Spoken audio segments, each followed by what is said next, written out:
देश की राजनीति में एक बड़े और कुशल रणनीतिकार के तौर पर अपनी पहचान गढ़ चुके प्रशांत किशोर आजकल कांग्रेस के नजदीक देखे जा रहे हैं। बताया जा रहा है कि अंदरूनी त्रासदी झेल रही कांग्रेस को जब धड़ाधड़ कई राज्यों में चुनावी हार का सामना करना पड़ा तो उसे 2024 के आम चुनाव को लेकर भी चिंता सताने लगी। ऐसे में इन 2 सालों में खुद को चुनाव के लायक तैयार कर पाने और जनाधार को मजबूत करने की रणनीति गांठने के लिए कांग्रेस ने प्रशांत किशोर को याद किया है। इस सिलसिले में हालांकि पहले से ही सुगबुगाहट सुनी जा रही थी, लेकिन उन्होंने अचानक कांग्रेस की एक बैठक में शामिल होकर सबको हैरान कर दिया। दरअसल कांग्रेस की अंतरिम अध्यक्षा सोनिया गांधी ने पार्टी के वरिष्ठ नेताओं की एक बैठक बुलाई थी, जिसमें प्रशांत किशोर भी शामिल हुए। बताया जा रहा है कि वे अब जल्दी ही कांग्रेस का दामन थाम लेंगे। जानकारी के मुताबिक कांग्रेस की इस बैठक में आम चुनाव की तैयारियों को लेकर चर्चा हुई, जिसमें प्रशांत किशोर ने अपने भी कुछ सुझाव पार्टी को दिए। उन्होंने कहा कि अलग अलग राज्यों में कांग्रेस को अपनी पकड़ इतने कम समय में ही मजबूत करने के लिए कुछ खास कदम उठाने होंगे।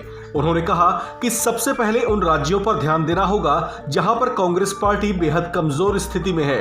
वहां पर सहयोगी दलों के साथ गठबंधन कर खुद को मजबूत किया जा सकता है, लेकिन इन सबके उलट बिहार को लेकर उनकी राय खूब चर्चा बटोर रही है।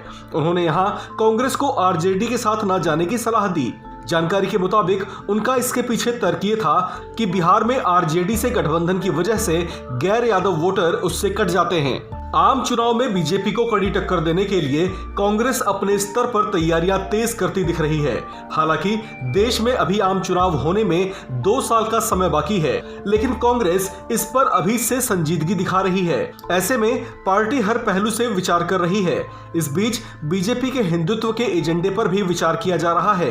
ये कांग्रेस के लिए वो विषय रहा है जिससे अक्सर उसे जूझते हुए देखा जाता रहा।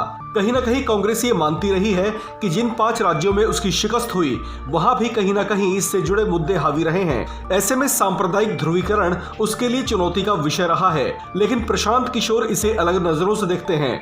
पार्टी सूत्रों से मिली जानकारी के मुताबिक उनका मानना है कि बीजेपी की जीत का कारण सांप्रदायिक ध्रुवीकरण नहीं है। पार्टी सूत्र बताते हैं कि बैठक में राहुल गांधी ने भी प्रशांत किशोर की बातों को बेहद गंभीरता से सुना और कई मुद्दों पर उनसे सहमत भी दिखाई दिए। आम चुनाव की तैयारियों को लेकर प्रशांत किशोर ने कांग्रेस को देश के दक्षिणी राज्यों जैसे महाराष्ट्र और तमिलनाडु और पूर्वी राज्य पश्चिम बंगाल में गठबंधन करने की बात पर जोर दिया।